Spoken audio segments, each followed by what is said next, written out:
Hello, Internet, and welcome to another TADPOG podcast, a weekly show where two old guys talk about old games. I'm your bearded host, Tyler, and when I was in the third grade, I did a science experiment that took me to state in science fair elementary school competitions, and it was about the absorbency of paper towels. I would pour water out and then time and show everyone what paper towel had the best absorbency rate. I did pretty well until I got to state, and everyone was playing this game where they would take a small Nerf ball and throw it over one of the signs out in the lobby. And I just wanted to do that so badly. Like, I didn't care about anything else. I just wanted to play this throw the ball over the sign game that all these kids were playing. Mm-hmm. So when it came time to do my experiment, I just fucked it up. Like, I would slowly pour the water out to get a right amount for the paper towels, and I just ended up, I was in such a hurry to play this game, I just dumped the water out on the table. It went everywhere. I had to destroy my science project, pulling the paper towels off, trying to clean up this huge sloppy mess.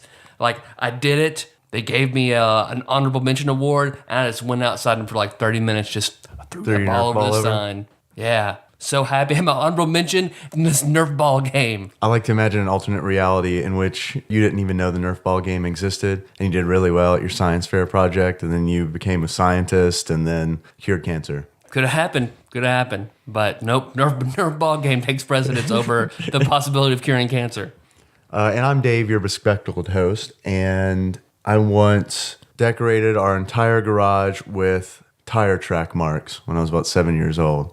I would go ride my bike in the summer, and then I'd come back into the garage, and I'd just ram my bike up against the wall in about 3-inch increments, to where the whole bottom of the garage had this border of tire tracks. Oh, I can imagine your dad being so fucking mad. He didn't know until I'd done a whole wall, and he was mad, and then I was like, well, I was just thinking to myself, well, he didn't tell me to stop, so I keep doing it. So I kept doing it until I had it all. And then I did like 4 or 5 coats. Once I got done wrapping all the way around, I did it again. And this is the reality where you did that, your dad didn't say anything, and then you became a graphic designer. Yeah, I know. Oh, I wonder what would happen if he did say something. Scientist. Got to go with scientist. Or BMX biker, obsessive compulsive anal about cleanliness of tires. That makes too much sense. All right, scientist. I like to think in an alternate reality. You and I are scientists together. We have very different podcasts. Yeah. Tyler and Dave talk about beakers. No matter what, we're destined to do a podcast together. Right. You been playing anything this week, buddy? I had a pretty good week.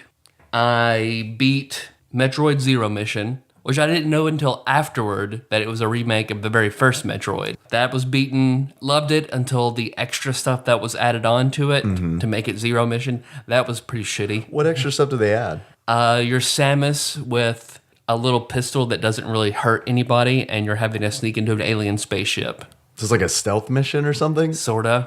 And I'm not, you know how I feel about stealth missions. Not my favorite. How do you feel about stealth missions? I don't like stealth missions. They're not as bad as racing games or simulation, but because like that's what made me quit Wind Waker when I bought it, the stealth mission at the beginning. It's like, nope, fuck it. One of my roommates can play this until I lose this copy. I beat Thomas Was Alone, which is from Humble Bundle 8. It was pretty fantastic. Normally, I buy the Humble Bundle and then I just sat on it just because I like collecting games. And everybody on Reddit was like, this game was so great. So I played it. Very great puzzler. Very interesting story. You end up kind of feeling something for each individual different colored block that you play. So I can't. What do you mean different colored block? It's all about something messes up in a programmer's code. And they accidentally create AI. So you start out as Thomas, just a red cube that was spawned. Okay. And he's alone and trying to figure out his way through these puzzles that the program is designing for him. And eventually there's a conflict and it spawns a second cube. It spawns, I think the second one, I can't remember the second one's name, something like Scott. And he's half Thomas's size and like orange. He can't jump very high, but since he's smaller, he can fit in places Thomas can't. And he hates Thomas because Thomas can jump higher than he can. So there's a conflict as they have to work together until eventually they meet John. Mm-hmm. John is like the long Tetris block. He can jump very, very high, and that, the other, they kind of don't like him because he's better than they are, and then, so on and so on. They're like up to, I bet, 10 different cubes with distinct personalities. So what do you do with these cubes? There's different jumping puzzles where you have to work together to get to the end of the stage to where there's a hole at the end of the stage for each block to go through. Okay. And then you work together to get across water, across spikes, through the puzzle. Well, based on everything you've said, I haven't played it. I bought the Humble Bundle as well, but I'm like you, and a lot of times I just sit on the games and don't actually play them because I've got a lot of fucking games to play. But I'm curious to see how you're going to like Lost Vikings when we play it. I rented the Lost Vikings once. Yeah. It was one of the last games to appear in the Piggly Wiggly before they stopped. The mecca of video game rentals. They added that at the last minute. I rented it once. It didn't come with an instruction booklet. I didn't have the internet. Could not figure out how to play. So I got a quarter into the first stage and could not for the life of me. So I just put it down. Never went back to it. Always wanted to, but so I'm looking forward to getting to it. Well, the way you described Thomas Was Alone, it reminds me of Lost Vikings. 'Cause, yeah, where you you have work with each of the three to get to the end, that kind of thing. It is really similar to that. But the story's really good. It has the kind of voiceover like on Bastion to where Narration. the blocks are constantly narrating to themselves. That's cool. As they play. How long is it? It's 10 stages. Each stage I think is made up of like 6 mini stages. I beat it in 2.5 days. Okay. Well, cool. I'll have to try it. Soundtrack, phenomenal. Really? I'm going to use the hell out of it while gaming. Okay. So, and then I started Metro 2033. What is that? It is a first-person shooter where you're in a post-apocalyptic world where the Russians... I don't know a lot of it. I'm only like 2-3 hours in, but apparently the next form of humans, Homo volus or something like that, the next step in evolution, they've come about and forced Homo sapiens, at least in Russia, into the metro tunnels where they live and try to survive, occasionally going out to the ruins of the surface to try and get supplies and come back. And that, I'm assuming you're playing as a Homo sapien who's going for supplies? Yep, you're immune to some of the evolutionary people's mind. They have this sort of mind torture they do to drive the people underground insane when they can't reach them. So you're immune to it for some reason, and you're going through all the... It's first-person shooter survival horror. Is this an indie game? Nope. Shows you how in touch I am. It just wasn't... Metro. modern You might have seen releases. Metro Last Light as its sequel. It came out really recently. Nope.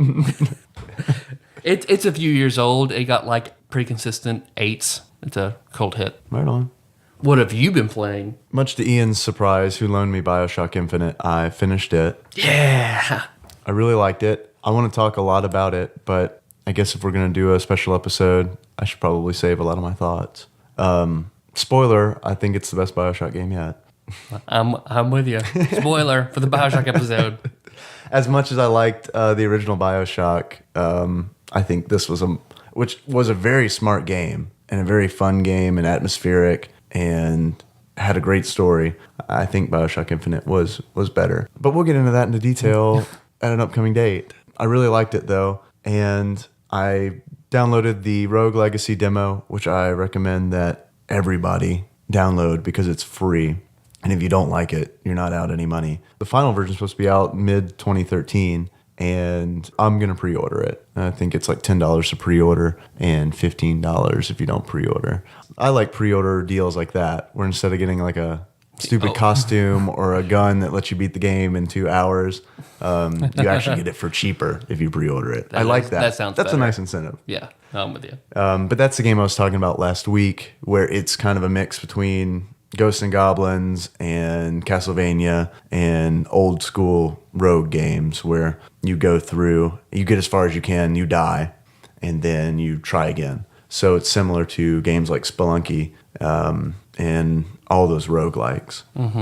What's cool is they've got this twist where you play through, and when you die, you pick up again as one of that character's predecessors. So it's got this like genealogy kind of slant to it, and each generation will have some kind of physical trait or psychological trait, and so it kind of gets into, well, your bloodline. There's a whole bunch of different things, like there's color blindness, there's nearsightedness, farsightedness, dwarfism, irritable bowel syndrome, stuff like that ties in to actual game mechanics. Like for instance, if you're colorblind, you go through the castle in black and white. If you're nearsighted, which I wear glasses, yet I always get nearsighted and farsighted mixed up. If you're nearsighted, I think that means you can see near. So everything on the outer edge of the screen is fuzzy. This is going to play into when we talk about Super Noah's Ark 3D. Oh, so can you correct me? Do you know? I think nearsightedness is hard stuff is far away is hard to see. Because I believe that I am nearsighted because it is difficult for me to see things that are far away. But I don't know. I don't want to go into too much depth because we're not here to talk about it. But I definitely recommend it for anyone out there who liked Ghosts and Goblins and roguelike games because it kind of adds this whole genealogical thing, kind of ties a whole new thing to it. It sounds and then looked like special episode material. I like it a lot. I was concerned that you might not because it's punishing. I've never played a roguelike game, so you might like it. I'll give it a shot. It's free. I'll give it a shot. I hope that you do. I know that you get frustrated pretty quick. Yep. When I get home, I will download the demo. And I'll put a link to the demo in the show notes. Yeah. Good call. All right, so this week, it's come time for our special shitty game since we are done with a set of 10s. Yeah, we haven't done this since Shaq Fu. So Super Noah's Ark 3D. Yes. Underline, bold, 3D. Yes. And this is not, of course, on IGN's Top 100 Super Nintendo games. Nope. For anyone new to the show, what we normally do is for every 10 games on IGN's list that we do, we want to talk about a shitty game. Last time we talked about Shaq Fu. This time we're talking about Super Noah's Ark 3D, which I don't know. I don't know how it didn't make it on IGN's list. I got to be honest. I got to be honest with you. I thought it looked pretty good. I was immersed in the 3D environment. Because yes, this is classified as a shitty game. It definitely falls under the shitty game column. Mm-hmm. But playing it, I didn't just want to immediately throw my controller through the wall. Yeah, you played this game for a long time. I played it for a while. I didn't think it was... Clearly, it is bad. I think it's your Southern Baptist upbringing. That's true. I gotta help Noah out. I gotta help him. So how do you help him? What do you do? What do you do for Noah? Well, Noah... Okay, so... There's the instruction at first, which we can only assume is God directly speaking to you. Yes, you get a little bit of instruction at the very beginning. And what does it say? God warns you, like, oh, these animals are rambunctious, Noah. You better put them to sleep. Otherwise, they're going to be difficult on your journey. Right. Watch out for Gary the giraffe. He's awful surly. Good luck, Noah. Carl the camel, I believe. Carl the camel, you're right. Okay. It's the camel first. And then... First boss is a camel. Let's set the record straight. For anyone who's confused. Damn. Giraffes are more powerful than camels. So you're Noah, and it's done... The game is used with the Wolfenstein 3D engine. Yeah, the game is essentially a clone of Wolfenstein 3D. Because, your first person... The odd first-person view where you have a slingshot full of feed that... Which is not on Wolfenstein 3D. What? I know. I'm never playing Wolfenstein 3D then. Okay. Well, this is just stick to this game.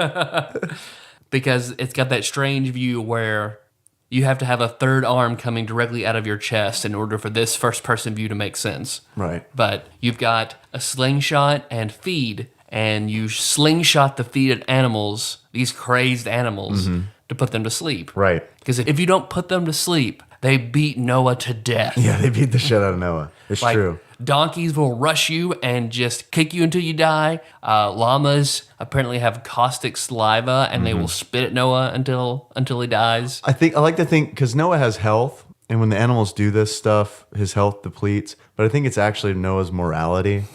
Like, they're not actually dealing damage, they're just dealing, like, mental, psychological damage, where it's just like... They're just shaming Noah. Or it's his faith. When your faith reaches zero, Noah becomes an atheist and the world just ends. Well, he just drinks more. Noah did like to drink. So we'll get to that when we start talking about the Bible. Oh, we're not doing that. What? I got 45 minutes of Bible material. Bible cast. Dahmer and Dave talk about the Bible. I didn't play Wolfenstein 3D. I didn't really play much Doom. This reminded me a whole lot of Chex Quest. Believe it or not, I never played a lot of Chex Quest. I played a lot of Wolfenstein 3D. I played a lot of Doom, but not Chex Quest. This is more in your wheelhouse than the game that I got for free in a box of Chex I don't know. 15 years ago. Let's find out tell me about Chex Quest, and then we'll decide whether this is more relevant to Noah's Ark. Chex Quest was a pretty brilliant piece of advertising, and it's I guess when the whole CD drives were new and like everybody was crazy about gaming with your CD drive. If you have one, you can play this game. but it was a free CD game and a box of checks. It's like a cereal prize. Yeah, just like a cereal prize. And it was, Brandon and I bought our own boxes of checks. We didn't like checks. We just wanted to check out this free game. So they got us. Yep.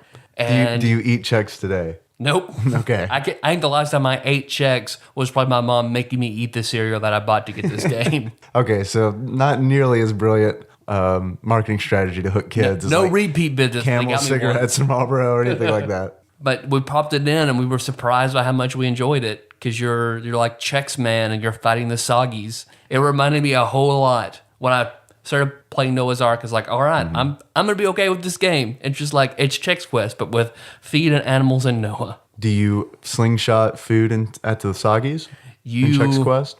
I believe you shoot checks at them. Okay. And then they eventually soak up enough checks that they're not soggy anymore and they collapse. Well, that's similar. I think actually Noah's Ark 3D may be your wheelhouse because I've played Wolfenstein 3D and you murder Nazis, and I played Doom and you murder demons. So this game, Super Noah's Ark 3D doesn't have any murder. At least that we didn't get to any That's true. murder. Well, besides maybe the murder of Noah, but other than that, you're right. But I like the idea of it's not actually his life force that's draining. It's his faith. I hope you like brown. If you're a fan of different shades of brown, because that's all the level is. It's an arc. What are you going to do? It's just brown squares.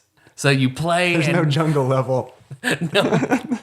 It's just different, huge rooms, huge brown rooms that, to go back to your nearsighted thing, I guess this a limitation of the graphics. Noah has about a 5-foot range of perfect vision. Yeah. And then anything beyond that just turns increasingly pixelated. Yeah, they look like Duplos. The world is built with Duplos. So enemies at a distance, it just looks like, look for like the white square moving. Yeah. And just hopefully as the white square gets bigger, something's coming at you.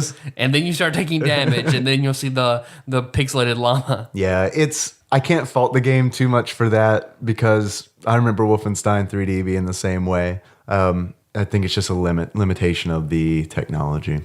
But those llamas, man, when you can't see those llamas coming.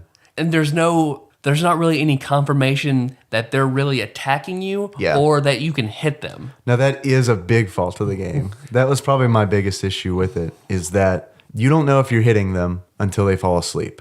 Sometimes you have to hit right on them, or I've turned way off to the side and fired my slingshot of feed at them and they fall asleep. Yeah.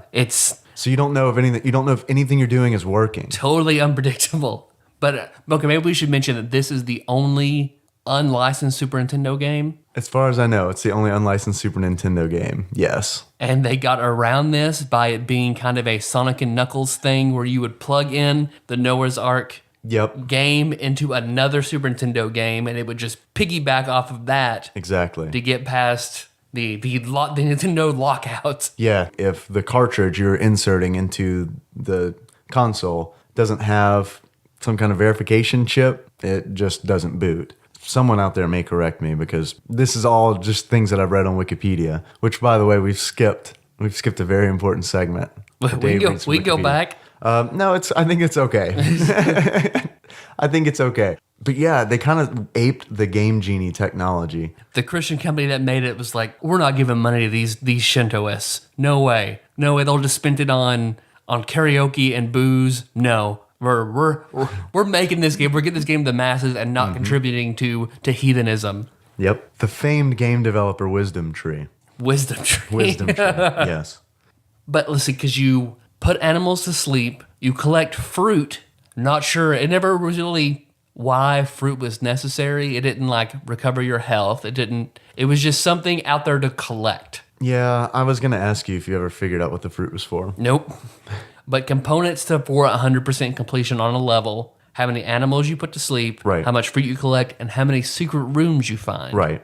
Noah built the fucking ark. Why are you struggling to find secret rooms? I think he's drunk. That's okay. I think he's drunk. He probably is drunk. They do the same thing in Wolfenstein 3D, where your score is based on all of those things, and then the time it takes to complete the level as well. And I remember when we were playing Super Noah's Ark 3D, the times for each map are really ridiculous. Par time is bullshit. Yeah. Like I spent taking my time exploring, trying to find the secret levels, putting the animals to sleep, collecting the fruit. The first level took me 5 minutes. Yeah. Par was 30 seconds. If you're supposed to do 100% completion, there's no way you get the par in 30 seconds. Speed run. I'm going to throw down the gauntlet, Tyler. I challenge you to a Noah's Ark speed run. Not to be confused with the Konami Nintendo Entertainment System game, Noah's Ark, which I also played as a kid. Oh. Yeah. My neighbors had it. That should have been my intro segment, is that when I was in elementary school, I was probably like in first grade, I had neighbors who owned a Nintendo Entertainment System. And I would go over to their house after school to play, and their family was super Christian. And I know that's not a good term to throw around, super Christian, but their family was, Christian like your family's Christian. Yeah. Like that kind of Christian. Yeah.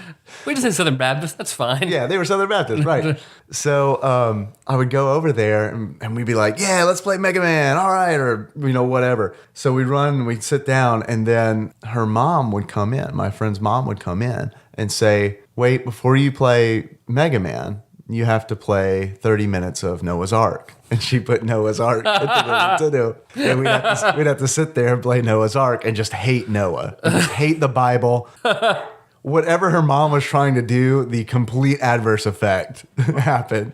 I think that's generally what happens when you push shit like that on kids. A friend of mine, his mom wasn't that bad. Like, we weren't forced to play. Yeah. But if we wanted to play a game, like the only game he had for his Game Boy was The Walls of Jericho. What? Yeah. That was a thing? It was awful. You just walked around the walls of Jericho and then blew a horn and brought down the walls of Jericho. So I don't... Nice. Okay. You would just Christian game where you annihilate a city. Now, the Christian game in South Park that Kenny's really good at. Oh. Do you recall that episode? Yes. I can't remember what the game was called. Yes. But I would play that because that looked kind of fun. The test to find the Neo of heaven. Yeah. Who the second place kid, the second high score in the world, Asian, so he couldn't get lit in. Right. See, that's the kind of Christian game I'd like to play, where you lead the angels of heaven. Where you lead the Asians out, where there are no Asians. That's the kind of game I want to play. I love Asians. I'm a 31-year-old white male. I love Asians, trust me. If I'm a 31-year-old white female, that's a completely other story. Amy Schumer's got a bit where she can't compete with Asians. Yeah. They have the smallest vaginas in the game. You can't compete with them. So, Super 3D Noah's Ark. Yes. By the way, this game does have 2 different titles. And I think it stems from the title screen of the game because it's designed poorly so you don't know how to read it, because you can read it one of 2 ways. Super Noah's Ark 3D or Super 3D Noah's Ark. That's true. And the reason it's difficult is because the words are stacked upon one another in a manner that you cannot discern in what order you're supposed to read the title of the game. Wikipedia has them as Super 3D Noah's Ark. On the other hand, GameFAQs and a lot of other places have it listed as Super Noah's Ark 3D. Let the great debate begin. Don't worry, I'll post a poll on Facebook. You can weigh in on how this title is. Yeah. Which I'm surprised I never saw this for sale at the local Christian bookstore, because I got to go to the local Christian bookstore. My parents had no problem taking me there whenever I wanted to buy something, which came in handy during the WWJD bracelet craze. Nice, right. I had so many WWJD bracelets. What would Jesus do? He would probably license the game through Nintendo. I mean, I don't know. I'm no theologian. But we think Jesus would give the Asians their due. Probably. I'm just saying, probably would. But I also remember the game Bible Man. What? The Bible superhero. What? That was the only game they had on sale. I think it was a board game and a trivia game. What were his powers? I just remember him going through and people who were trying to burn Bibles, he beat the shit out of them. He's Bible Man. He was purple, he had a cross on his face, and he carried a Bible and had like a yellow cape. He's Bible Man. He's a Knight Templar. All right. So did you pick that up? No. I just remember because they had it on a big screen TV, the constant Bible Man videos, and I'd walk in for my multicolor, the rainbow WWJD bracelet, the hunter green. I bet I had 20 to 30 different colored bracelets. Wow. So, yeah. I give them to girls I liked. Mm-hmm. So they'd be my girlfriend for like, a day and a half, like you did in middle school. Did you ask for them back later? It's like, that's an investment I'm just making in you. You were keeping Lifeway Christian Store in business, weren't you? It's like, I like to think of this parallel where you're like this drug dealer, but instead of dealing drugs, you're giving these girls bracelets and they become addicted to the WWJD bracelets. Here, honey, just take the first one. Just take it. I'm like the guy from Requiem for a Dream, just handing out. Just be my girlfriend. What if I made Marion? Take this black WWJD bracelet, girl. Why's it gotta be a black one? That was the most popular one. Was it? Yep. Followed closely by the rainbow one, and then just wearing any color inside out. So it was an Hook D bracelet. Was that the anti? People started doing that. Like that was a thing. I don't know. You went to a weird middle school. Yeah. Because there was a different craze every year between like pencil break, my freshman year, until they banned anybody breaking pencils. Mm-hmm. If you broke a pencil, you would get detention and not be able to participate in like field day that year. The really clumsy kids are just never graduated. Quarters, to where you would keep flicking and spinning a quarter, and the loser got to slam the other quarter into the other person's knuckle. See, quarters has an entirely different connotation for me. The one for you is the more appropriate one. And then not wearing red or blue in my West Kentucky middle school because we were afraid of Crips and Bloods. You don't want to get shot by the Bloods. You don't want to be in blood territory. They were Marshall rolling County. up to that middle school, just like, just shooting us when we were very red and blue. Do you think they played Supernova's Arc 3D, the Bloods or the Crips? To practice, yeah. For safety, they love animals. They would just roll by your school and shoot feet at you from slingshots. Because going back to the game, the game, your feed caps out at 99. Right. And it feels like the variable that you have to shoot at any animal just fluctuates greatly. So it's not so bad when you have your standard slingshot, but pretty quickly you get like the quad shot, which is, you have 4 different things to shoot feed at, so it consumes ammo more quickly. It's like a double slingshot. Yep. It's like 2 slingshots in one. Yep. Kind of looks like a pentagram. It does kind of look like a pentagram. That's why I didn't pick it up at first. Like what's that on the knocker? But I picked this up. No, it dies. Yeah. You get a larger slingshot that shoots coconuts. Yeah. It actually has a hit confirmation. Right, because the coconuts explode on impact. And a separate feed category. But I think you only get like 10 shots with it, and I only found 1. So it's more powerful. You can kind of see what's going on. You don't get it very long. Right. Before then you get like... The crank. Yeah. Yeah. And it is... It's a crank feed gun. It sounds just effective. like that. Yeah, I'm like that guy from Police Academy. You like these voices? Hey, you're more of a Joey Gladstone. Yeah, okay, that's fair. Do some Ranger Rick shit going on. Give me your best Bullwinkle. Cut it out, Tyler. Cut it out. I used to be able to do a jackalope, and like when that was really popular in middle school. As fast can be, you can never catch me. It's pretty good. Yeah. It's pretty good. As far as you remember, it's pretty good. As far as I remember. I'm not going to verify it.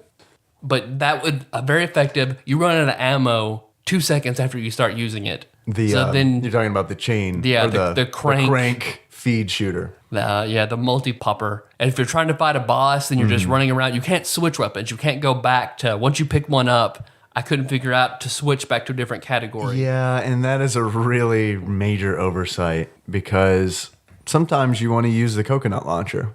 Sometimes you want to have some flexibility. And I'd rather save the coconut for a boss. Nope. Right. Maybe we were just too dumb to figure out how to do it, but we tried everything we could think of, and we didn't have an instruction manual. I know in Wolfenstein 3D you could switch out weapons, so I don't know if this was an oversight by Wisdom Tree or... It's like Wisdom Tree didn't care about the quality of their game. No, I don't understand. It's like they just wanted to put something out with minimum money spent to try and make some money. It's weird. For Jesus. It's weird.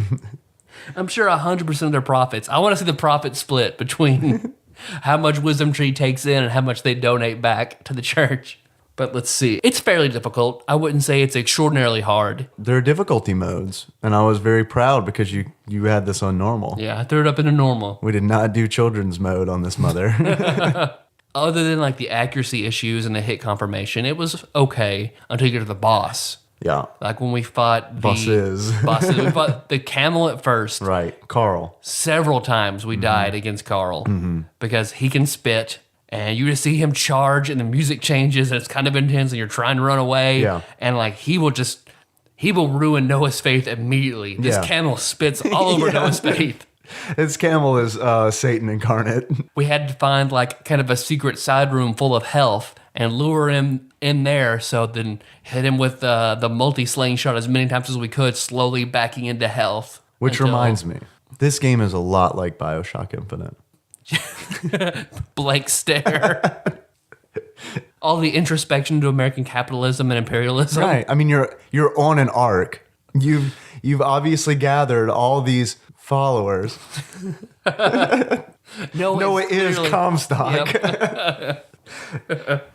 But then something you told me, all the other animals in Noah's Ark can open doors, except donkeys. Goats. Goats. Okay, cannot. goats. Goats cannot open doors. Right. Sheep and lambs could, but goats. Sheep go to heaven, goats go to hell. Exactly. Can't open doors.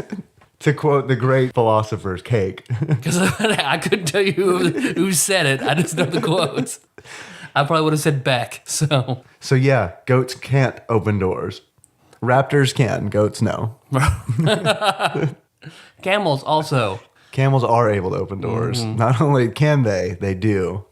So I noticed you're only fighting herbivores in this game. Herbivores. Yes. There are no scary animals. So Noah brings on just tons of goats and llamas, one camel, one giraffe, antelope. Yeah, they're I think we started running into antelope. We didn't get past the 4th level. Nope. So we don't know what else is out there. So if you guys want to play it, find a copy, knock yourself out, tell us what's beyond that. We were supposed to fight a monkey. Yes. That God warned us about. He was very devious. Right. We never got to this monkey. Tyler, can I ask you a question? Mm-hmm. Noah was supposed to collect 2 of each animal, right? Mm-hmm. We probably fought about 400 goats. Yep. So can you explain that to me? Subspecies of goats. Okay. White goat, mountain goat, Fanning goat, 3-toed goat, fanny goat. Because we have to name 200 since you brought 2 of each kind, 400 goats. Owl goat, 200 different varietals. Goat bear, goat bear. The non-door opening goat. Mountain goat. We say mountain goat. Mountain goat said mountain goat. Okay. Oh, damn. Yeah. I don't know that many. Cheese goats. goat. Yes. Cheese goat. The rare goat. Goat. And then the goat that you take at the beginning of Fallout 3. The goat that gets eaten in Jurassic Park. Yeah. The fodder goat. Right. Hillbilly goat, can goat. Can goat. I don't know. I forgot tin can goat. We can keep going for a while. Tyler and Dave name goat varietals. We can and we will. What else you got? I enjoyed this more than Shaq Fu. I did not.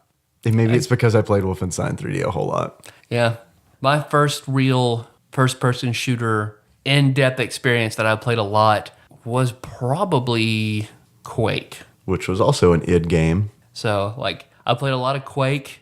I bought Unreal Tournament, but played it a few times before I just said, fuck it, and I moved on to other things.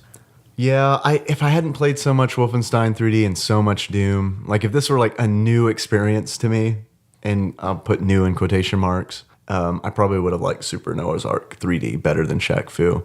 But I didn't. It was just boring. It was just so boring. At least Shaq Fu was sit down, play it. Okay, I'm done. The game's over, and you can go on with your life. This game was long and drawn out. This was one step down from Noah's Ark, the RPG. Yeah, extraordinarily repetitive. Just brown tunnels, goats. Can't see them until they're hitting you, and they'll hit you for half your faith. Yeah. So, yeah, it could be pretty brutal. But we didn't talk about the artwork. We did not. Noah's a big fan of 2 different kinds of portraits. Yes. Hanging all over the ark are large portraits of Noah himself. Yes, smiling, looking over his shoulder. His senior honors photo. It does look like this little, the little mall exhibits they put up. And then a sleepy rubber duck. Yes. A sleepy rubber duck usually indicated a secret area. Right. That's where you know one is coming up when you see the sleepy rubber duck. I don't know if rubber duck was representative of the ark. Is that what they're going for? I don't know why it's sleepy. I like to think Noah uses it as a gauge. So he looks outside to see if it's still flooded. And if he sees that rubber duck, he knows it's still flooded. Okay.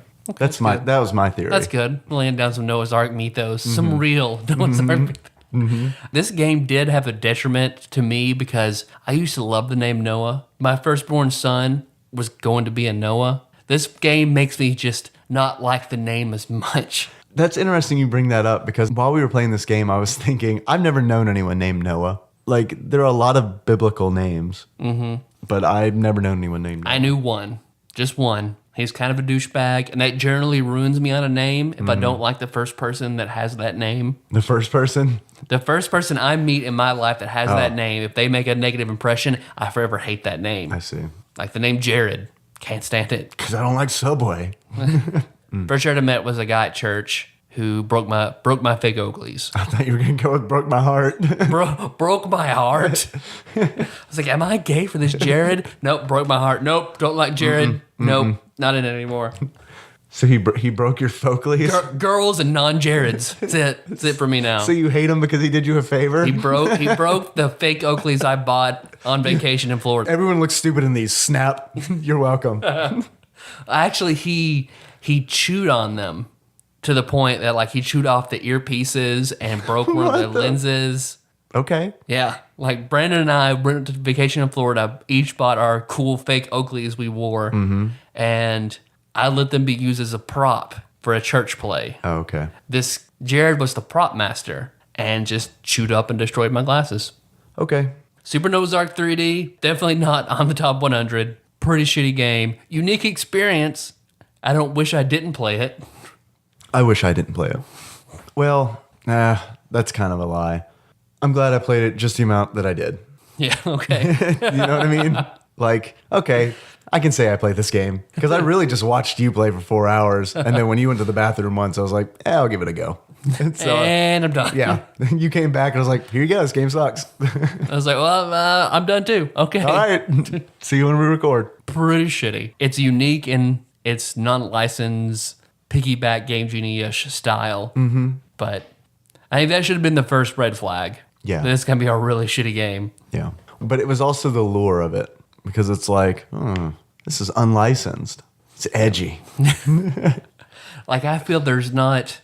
Until Arkham Asylum, I never enjoyed a Batman game. Anything with Batman in it made me immediately, like, maybe prejudge the game. Sure. Sort of the way I am about Bible games. Yeah. You hear about a Bible game, you immediately prejudge it because there hasn't really been a good one. Unless anybody has a good one, tell us about it. Or issue to the developer, somebody make a good Bible game. Yeah. Somebody take Well, it to the Bible next Man, level. as far as you know, could be great. Bible Man, yeah, could have been awesome. Well, Tyler, hold on. Tyler. Yes, Dave. I know this isn't on the regular list, so you may not have a beard prepared for this game. But I might not. But if you do have one prepared for this game, what would you say? What kind of beard would you give this game? I'm going to make a sports reference. A rare Very sports rare reference. sports reference. And it's not Kentucky basketball. Even More rare. Mm-hmm. I'm giving this... And by rare, we mean the developer. we're actually going to give this game a Donkey Kong beard. I give this one Ben Roethlisberger curly blonde rape stash. Okay. Would you care to elaborate? On what part? Rape? Don't need to clarify rape. If you would. Ben Is that an acronym? Ben Random Roethlisberger. acts of penetration. I'm not even sure what team he plays for. I just know he was twice accused and let off the hook of rape. And I've heard a lot of jokes about him. I was looking through pictures on the internet and saw a ridiculous interview of him where he had like a curly, like Pringles pedophile, mustache? like awful mustache. And I was like, all right, Ben Roethlisberger, blonde rape stash. Okay. Super Noah's Ark 3D. I like to think that you actually typed in Super Noah's Ark 3D into Google image search, and that's what popped up. Picture of Ben Roethlisberger. You're like, well, there we go. That's obvious. Maybe Dennis Robinson will appreciate that joke. He's the big... Exactly. Yeah. Hey, Dennis, Do us a favor. You have not called in yet. Could you call in and tell us who this person is? Tyler. Yes, Dave. You're looking at me with those longing eyes. Like you're wanting me to ask you something. Yes. God, yes. I will break your Folkleys, yes. If you were to assign this game a pair of glasses, and if you say Folkleys, so help me, what pair of glasses would you get this game?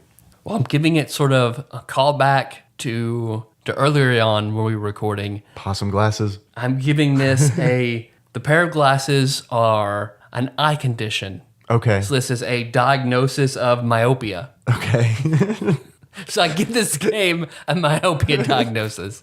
Never a good thing. Which myopia is the inability to see things at distance. Dennis, please call us and tell us what myopia is. Ben Roethlisberger and myopia. We know you're the master. Dennis knows two things. Okay, I'm sorry. Myopia, you were enlightening us. It's a condition where people cannot or have extreme difficulty seeing objects at a distance. So like playing Noah's Ark 3D, the further you get away from something, the worse and worse it is. Okay. It's like playing with myopia. Except for the game itself, because the further and further away you get from the game, the better you feel. It's true. It's true. You get out of its aura of menace. But in addition to beards and glasses, yes, I also have achievements. Oh boy, I don't. So I'm going to come up with them on the fly. Yep. So give me some time. What you got? I've got two. Okay. The first one being pick a peck of pickled poppers. Okay. And that is where you put 100 animals to sleep with the multi-popper. Okay. I like it. Nice. The other one being, well, fuck that. Okay. And that is where you don't put any animals to sleep and just rush for the exit. Zone. Monster Train. Which I think to hit par for all these levels, that's what you have to do. You would have to do that. Noah doesn't put any animals to sleep. Is like, God, I know what you told me to do, but I've got to get deeper into the ark. Fuck it. Because I guess you could probably, it'd be even more difficult. You could probably get away with only putting 6 animals to sleep in this game being the bosses. Because all you're doing is just trying to get to the stairs in the ark. You have to put a boss to sleep to get to the next level. Yep. Noah, the Leroy Jenkins of arcs.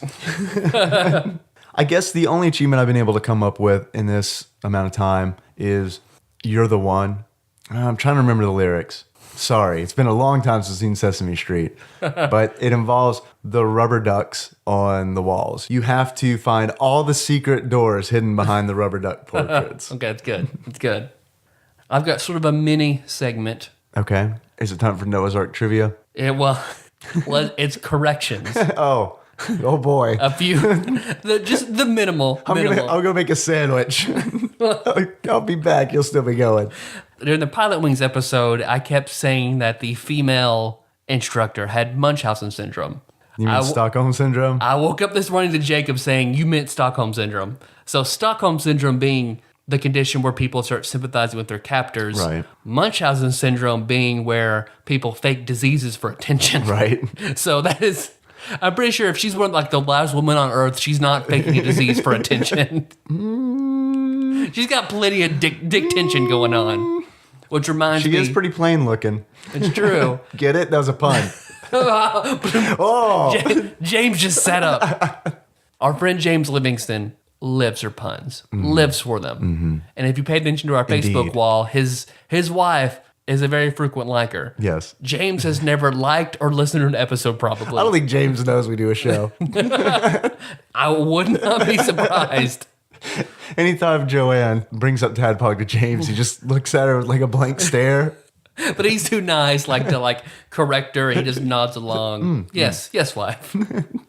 What other corrections do you have? There's our top 21 fiasco last episode where we fail at maths. Josh Nance had to explain to me the way to think about it. That's fair enough. We need to give Josh credit because he did explain it to us like we were children and it worked. He's like, you have to count the zero. Right. Think about the zero. And it's like, oh. But I think you may have just spoiled everything. Because there are probably listeners out there who are like, man, this Tyler and Dave, they are so funny, pretending like they don't know how this works. No, we legitimately were befuddled. Yeah, we're pretty dumb. Baffled and befuddled. Yeah. Mm-hmm. And I think at one point I say the top 26 games we've reviewed so far. Do you? I'm pretty sure I said, oh, but I don't even have 26. Well, of course I don't have 26. I didn't catch that. So that's it for corrections. I'm sure there are much more we could do. We can lay out corrections like Fox News if we wanted to, but that's it. I'm not making any corrections. Fuck it. This show is free. That means you motherfuckers get errors and everything. If you want error-free programming, then you got to pay. We've got behind the paywall our error-free episodes. They're outrageously expensive. We record 2 shows, one that's just riddled with errors and one that's just pristine. That one is $120 per episode. And it is 3 minutes long. I'm Tyler, and this is Dave, and it's about as far as we can get without making a mistake. A few times we've been fucked that up before. All right, before we close the show down, we had some very, very awesome people who've called us and left us voicemails. Yeah. So here's the first call we got. Hey guys, it's Phil again from Salem, Oregon. Just want to say I was immediately excited to hear my call on last week's episode, followed by abject horror that I actually sound like a mush-mouth son of a bitch on the phone. But regardless, I'm going to forge ahead and do another call anyway because I'm curious about the financial impact that this podcast will have on y'all once we start creeping into the upper echelon of Super Nintendo games. But I mean, how many of the games do you already own, and how many of the games do you have to buy? Because I did some calculations, and the top 10 games on the IGN list alone would cost you more than $300 altogether if you purchased them off of eBay. I mean, eBay alone is worth like $200 to $300, not to mention just a quick search of Sparkster, which is, I don't know, you guys pretty much rated it an unplayable abortion by your rankings, and that's being sold for $40 to $50 a game. So, I don't know. Do we need to start a Kickstarter campaign for you all, or just finish this podcast? So, Tyler. I do not think Phil sounds like a mush mouth son of a bitch. No, he's actually much better spoken than we are. I understand. So, Tyler, how do we afford our rock and roll lifestyle? Well, let me first address the top 10 games. A lot of this list, we actually had these games as gamers of that generation. Between you and I and our circle of friends, we have access to easy access to a fair number of these Almost games. all of them. Yeah. So the idea of a Kickstarter is a great idea, and we love you for thinking about it, for going that direction. I mean, if you want to give us money, I'm 100% fine with that. Don't get me wrong. We can sell you the error-free episode at a steep discount, only $30 per episode.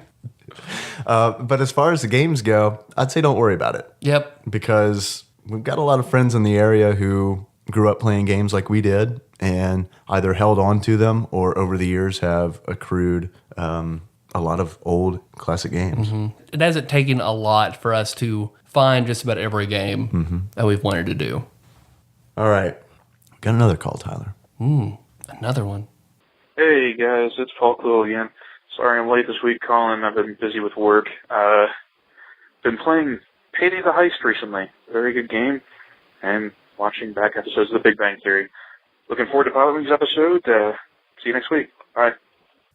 Paul, I hope you liked our Pilot Wings episode. I liked it. I thought it was good. I liked having Miller, despite our errors. I love Sean Miller. Your errors that you'll claim and mine that I won't. So that's okay. I don't have to claim mine because Matt Barger claims all of mine. I appreciate it. Yeah. I appreciate it, Matt. I usually get home and I'll find my inbox has a few messages to both of us in it. Dave, here's what you fucked up this week. Thanks, Matt. Paul, thanks for calling because we like hearing from you. How's work going? Why is it so busy, dude? And Big Bang Theory. The show gets a lot of flack, I feel, from a lot of people. I enjoy it. My wife and I watch it. I've seen I'm current on it. I've seen every episode. So I watched an episode, I think. I didn't dislike it. I don't watch a lot of TV. I'm not saying that, I'm not trying to be pretentious and saying that. I don't watch a lot of TV because I play a lot of video games and I'm not very good at editing this show, so I had to spend a lot of time doing it. see, I watch a ton of TV and I like to play video games while I watch TV. I can't do it. I mean, I can, but I feel like I'm dividing my attention. I gotta show this game that I love it. I gotta hold it in my arms and say, game, you get all my attention. Dave is such an attentive lover. You get all my attention. Now just lay back, game. Just lay back. It's all good. Meanwhile, I'm like, game, I can give you a lazy hand job. Game. While we watch The Daily Show. Here, wear these Oakleys. Okay. Got another call, Tyler. We're very popular. We're very popular. I'm thankful. Hey, TADPOG, it's Micah Purdue. I just want to let you guys know that after listening to the Pilot Wings podcast yesterday, I went straight to Walmart and bought every single tampon that they had, then proceeded to go to Lowe's and dump every single one into the toilet to appease all the toilet monster guides. I don't want the toilet monsters coming after my gooter. All right, guys. Talk to you later. Thank you, Lord Mike. Yes, thank you, Lord Mike. I think the first RPG you make actually should now not be Jacob Fights Wolves, but it should be the story of Lord Mike. He's on a quest to acquire all the tampons in the land. It's a very King's Quest style game. And then he has to go to each dungeon. There's 8 dungeons, and in each dungeon there's a toilet wherein a monster lives. And then you must bargain with said monster. Now here's the catch, though. He can go to the dungeons at any time in the game, but the more tampons he's collected, the easier time he's going to have with the toilet monster. That's a good idea. That's a very good idea. I'll call Studio Pixel. We'll call Wisdom Tree. They'll make it a buy game. Wisdom Tree is still around, and you can still buy Super Noah's Ark 3D from them on their website. However, I think maybe next time we need to play a title of theirs I was really fond of. I never played it, but just the premise. Jesus in Space. I'm just saying. Jesus in Space. We had one more call, and it's from somebody that we might know. She has a very good question for us, I think. She? Hi, Tyler and Dave. This is Nikki Moore, and I would like to pose a question for you guys. On your Superman episode, you guys discussed with Josh the different characters, and he had said it would have been fun if you could select which character you could play for each level.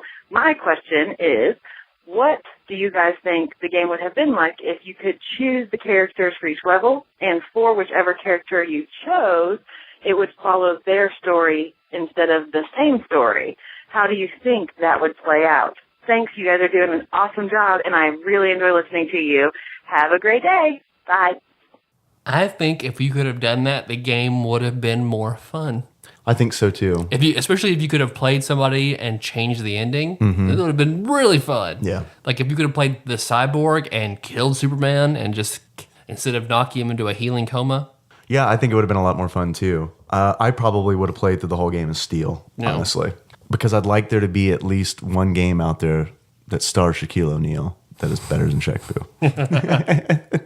See, I hope the ending would have been you have to fight a steam engine. And then Doomsday style, you and the steam engine kill each other. I like it.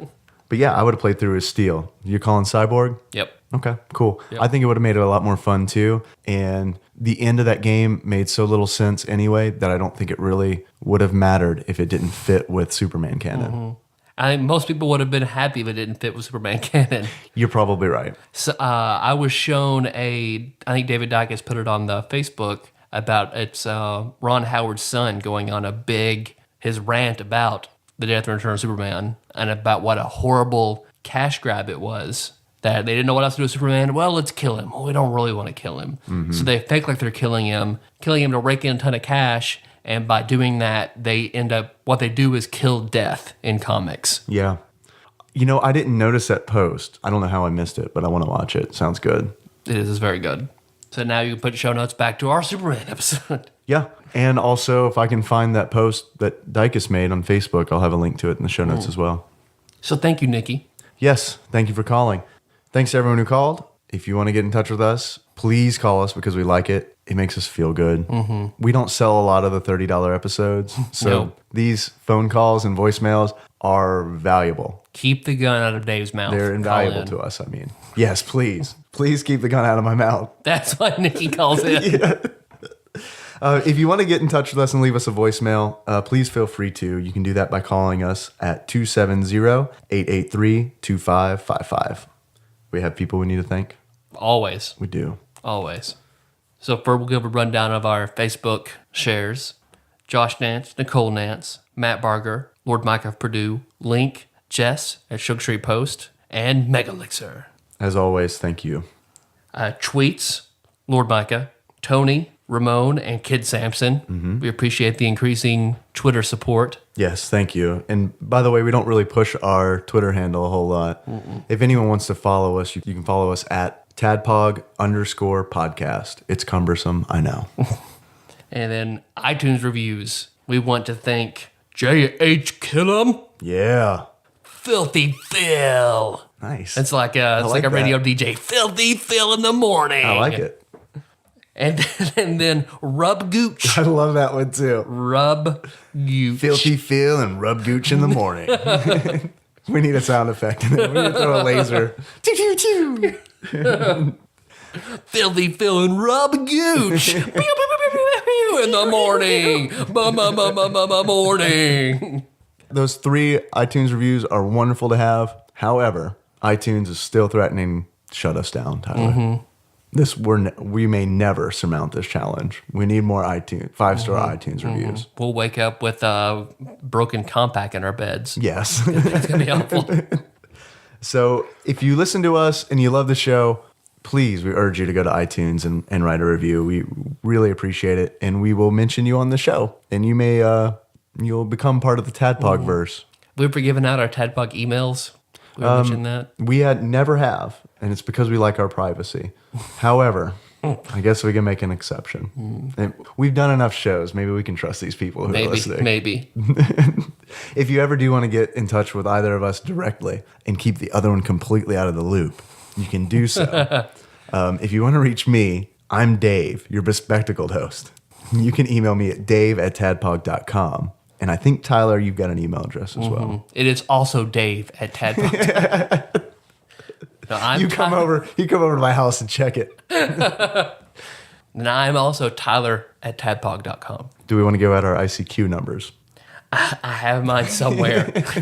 I know it's somewhere. I logged back into ICQ recently Why? to see if I could. Just to see if it existed I wanted still? chat history. I wanted my ICQ chat history. What is in there? It's kept on whatever computer you had ICQ on. I see. They don't have it on their They don't have like, servers. server logs or So, anything? yeah, it's gone. Yeah.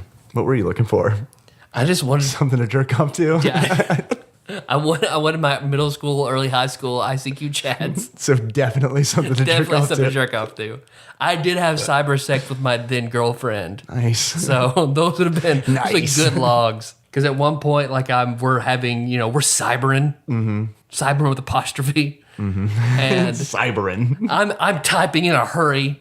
So I remember one of my other friends he once saw my chat log. I was making fun of one line where I just have put your tits in camera.